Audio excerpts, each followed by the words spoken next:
Hi everybody, it's Miss Fletcher and Milo, and we are about to read to you chapter 7 of Bunnicula.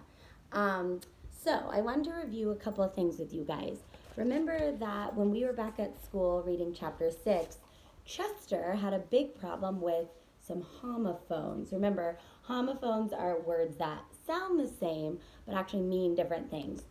So we will remember that Chester found a steak, like the one you eat, but thought that it was a steak, like the one you could kill a vampire with. Oh, Chester.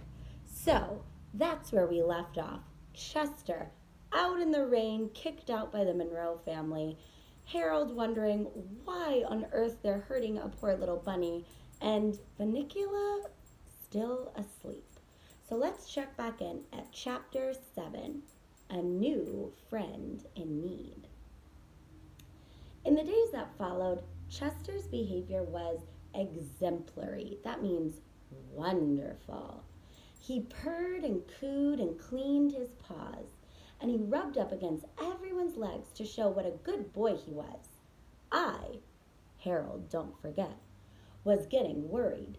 Chester acts that way only when he's up to something suspicious in the back of his mind. But I didn't know what it was. He had tried everything in the book to get rid of vampires, and all of his efforts had failed. But I knew from the expression on his face that something was definitely up.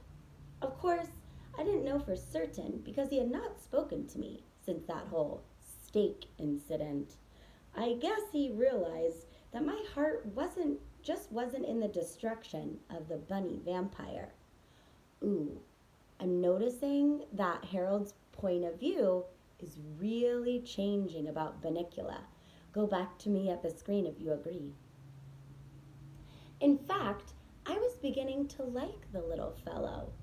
The Monroes were relieved, like, whew, by Chester's improved behavior. They didn't know how to account for his strange doings, but they were willing to let bygones be bygones. That means they were willing to just let it go. The only disturbing factor in all of our lives was the reappearance of the white vegetables each morning in the kitchen. And yet, after a few days, even that stopped, and life seemed to return to normal. One evening, I dropped by Bunnicula's cage to chat. I'd found myself doing that more and more since Chester had stopped talking to me. Of course, Bunnicula didn't talk back, but he was a good listener. I'd begun to think of him as a friend. A strange one, granted, but one can't always choose one's friends.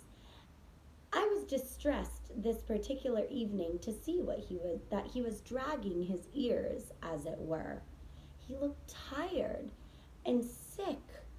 I felt his nose, and it seemed a little warmer than it should have been, and I became worried. I wonder if Bunnicula could be sick or something. I ran over to Toby, who was doing a picture puzzle on the floor, and began to bark, something I only do in cases of extreme emergency, since even I do not care for the barking sound. "What's the matter, Harold?" Toby asked without moving. "Are there burglars?" I ran to the cage and looked at Bunnicula. I looked back at Toby and whimpered. I remember when a dog whimpers, it's like they're crying. Toby just looked confused. "Do you want to play with Bunnicula? Should I take him out of the cage?" "Woof," I responded, indicating I hoped that yes, this is what I want him to do. "I'll go ask Mom and Dad, Harold. You wait here." He was back in a minute, shaking his head. "I'm sorry, Harold, but Mom says you can't play with the rabbit. It causes too much commotion." Commotion, boys and girls, is like chaos. It would be too wild. I looked down at the floor and whimpered again. "Aw." "Sorry, Harold. Maybe later when we're all in here together." I looked at Bunnicula, whose eyes met mine. He gave a little shudder, ooh, and I I felt like crying. My friend was sick, and I didn't know what to do. I wished I could tell Chester, but I knew it was no use. He was just too mad at me. I would have to sort this one out on my own. That night, I couldn't sleep worrying about Bunnicula. I decided to go downstairs and check on his condition. What I saw when I entered the living room horrified me. That's like, oh my gosh, horrified. You're so shocked. You can't believe that. I have a sneaky feeling, boys and girls, that Chester is up to no good again. Let's find out. Bunnicula was out of his cage on the floor, while Chester stood in front of him, a piece of garlic, oh gosh, around his neck and his arms outstretched, blocking the kitchen door.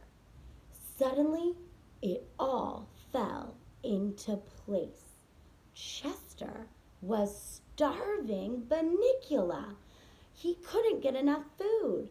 Of course, that's why he seemed so sick, and that's why the vegetables had stopped turning white. Chester had made it impossible for Bunnicula to eat. Chester! I cried. Chester jumped up very high. What are you doing down here? He spat at me as he landed. I know what you're doing, Chester, and the jig is up. That little bunny never hurt anybody. All he's doing is eating his own way. What do you care if he drains a few vegetables? He's a vampire, Chester snarled. Today it's vegetables. Tomorrow, the world's. I think perhaps you're overstating your case, I said cautiously. Just go back to bed, Harold. This is larger than the two of us. It may seem harsh, but I'm only being cruel to save everybody. Who's he saving? I wondered as I went back upstairs. The tomatoes and the zucchinis of the world? Maybe a few cabbages? It just didn't make sense. But I could see I wasn't going to get anywhere with Chester tonight. Tomorrow, however, would be another story. And I was determined that, by hook or crook, my friend Bunnicula would eat by sundown tomorrow. So it sounds like in chapter 7, Harold is totally changing his point of view. I'm really starting to think, based on the evidence, he's going to turn out to be one of Bunnicula's really good friends, and hopefully even keep him safe and save him. Please listen for our next chapter, which Miss Pineda will be recording for tomorrow. Love you all and miss you. Hope your break's going well. Bye.